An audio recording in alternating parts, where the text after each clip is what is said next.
नमस्ते भाइयों और उनकी प्यारी बहनों। स्वागत है आपका अपना तरीका चैनल में। तो आज तुम सब पढ़ोगे और मैं पढ़ूंगा क्लास 12th का सबसे पहला चैप्टर द लास्ट लेसन, जिसके ऑथर हैं अल्फोंसे डाउटेड। उससे पहले यदि आपने चैनल को सब्सक्राइब नहीं करा तो किसका वेट कर रहे हो? जल्दी से सब्सक्राइब करो और पास में बेल आइकन को भी प्रेस कर देना, so you will never miss an update from my side.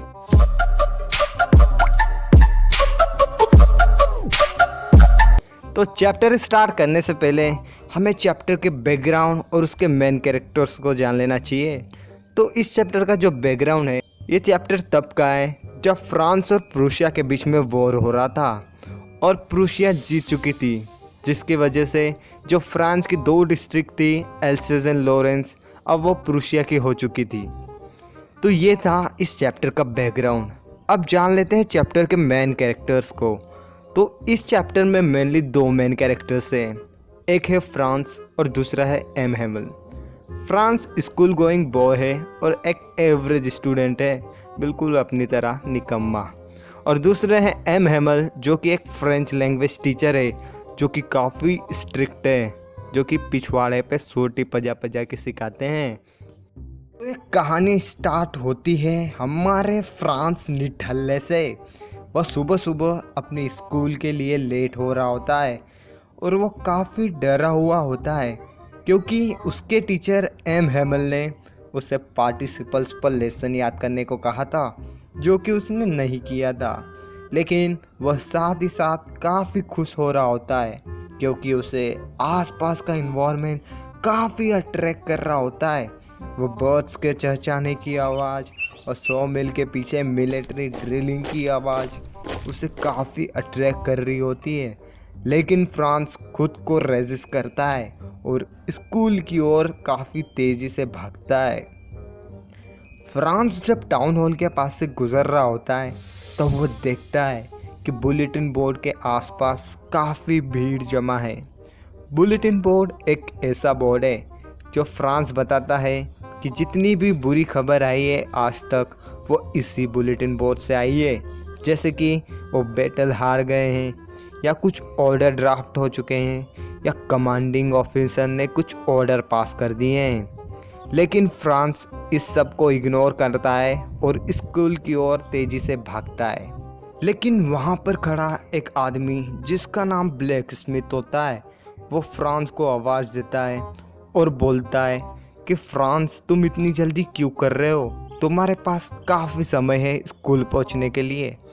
लेकिन हमारे फ्रांस को लगता है कि वह उसका मजाक उड़ा रहे हैं। तो फ्रांस वहाँ से तेज़ी से भागता है और वह भागते भागते एम हेमल के लिटिल गार्डन तक पहुँच जाता है।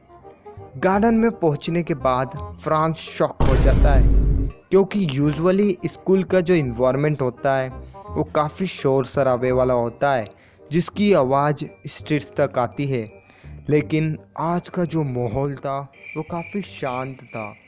तो फ्रांस इसके बाद स्कूल कॉरिडोर में एंट्री ले लेता है और वह क्लास की विंडो से देखता है कि उसके जो फ्रेंड्स थे वो पहले से ही अपनी जगह पर बैठे हुए थे और उसके जो टीचर थे एम हेमल, वो अपनी बगल में स्केल को दबाए हुए चल रहे होते हैं।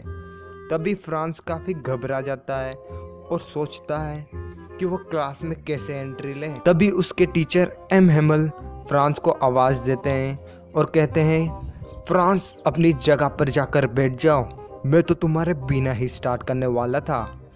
तो घबराया हुआ फ्रांस अपनी जगह पर बैठ जाता है। कुछ देर बाद फ्रांस अपने टीचर को देखकर शॉक हो जाता है, क्योंकि उसके टीचर ने स्पेशल टाइप की वियरिंग पहनी हुई थी, जो कि थी beautiful green coat, frilled shirt and little black silk cap, जो कि वो प्राइस और इंस्पेक्शन डे पे ही पहनते थे। फ्रांस और भी शॉक्ड हो जाता है जब वह देखता है कि उसके क्लास की जो बैक बेंचेस थी उस पर विलेजर्स बैठे हुए थे।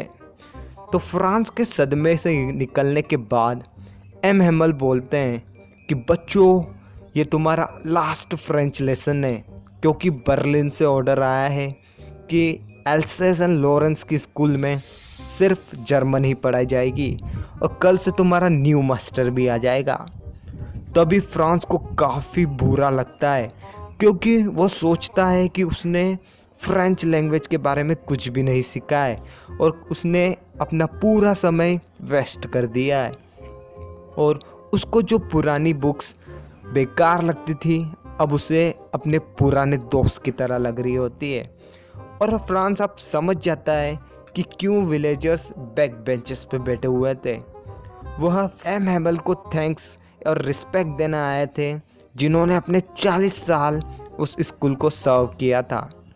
इसके बाद फ्रांस के कानों में एक आवाज़ गूंजती है जो कि उसके नाम की होती है। अब उसकी बारी होती है पार्टिसिपल्स पर लेसन सुनाने की। तो फ्रांस पार्टिसिपल्स पर कुछ नहीं बोल पाता है और वो फर्स्ट वर्ड पे ही अटक जाता है। तब उसे काफ़ी बुरा लग रहा होता है। तभी जो एम हैमल है वो बोलते हैं, फ्रांस में तुम्हें नहीं डांटूंगा क्योंकि इसमें तुम्हारी गलती नहीं है, इसमें तुम्हारी पेरेंट्स की भी गलती है क्योंकि वह कुछ एक्स्ट्रा इनकम कमाने के लिए तुम्हें फील्ड पर ले जाते थे।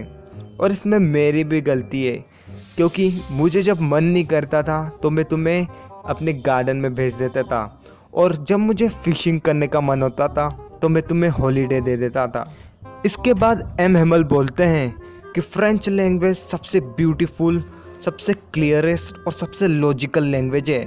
थोड़ी देर बाद एम हैमल ग्रामर का एक लेसन पढ़ाने लग जाते हैं और फ्रांस उसको सुन के काफ़ी शॉक हो जाता है क्योंकि उसे काफ़ी समझ में आ रहा होता है। उस दिन एम हैमल सब बच्चों के लिए न्यू कॉपीज़ लाए होते हैं जिसमें लिखा होता है फ्रांस अल्सेस, फ्रांस अल्सेस। इसके बाद फ्रांस देखता है कि उसके जो टीचर हैं एम हैमल वो मोशनलेस चेयर पर बैठे हुए हैं और पूरी क्लास को कैद करना चाह रहे होते हैं जहां उन्होंने अपने 40 साल बिताए थे। तो थोड़ी ही देर बाद क्लास के पीछे से किसी के रोने की आवाज़ आती है और वो काफ़ी इमोशनल सीन हो जाता है। सबके आंखों में से आंसू आने लगते हैं। तभी चर्च की क्लॉक में 12 बज जाते हैं और तभी एम हैमल अपनी चेयर पे से खड़े हो जाते हैं। उनको खड़ा देखकर फ्रांस काफ़ी प्राउड फील कर रहा होता है पर एम हैमल काफ़ी इमोशनल हो जाते हैं और वो कुछ भी नहीं बोल पाते हैं और वह बोर्ड की तरफ मुड़ के बड़े अक्षरों में लिखते हैं विव ला फ्रांस, जिसका मतलब होता है लॉन्ग लिव फ्रांस। और वह इशारे से क्लास को डिसमिस कर देते हैं। तो ये था हमारा क्लास 12 का सबसे पहला चैप्टर। यदि आपको ये चैप्टर अच्छा लगा तो let me know in the comment section. और यदि आपने अभी तक चैनल को सब्सक्राइब नहीं करा तो please subscribe for more videos. Till then stay tuned with this channel.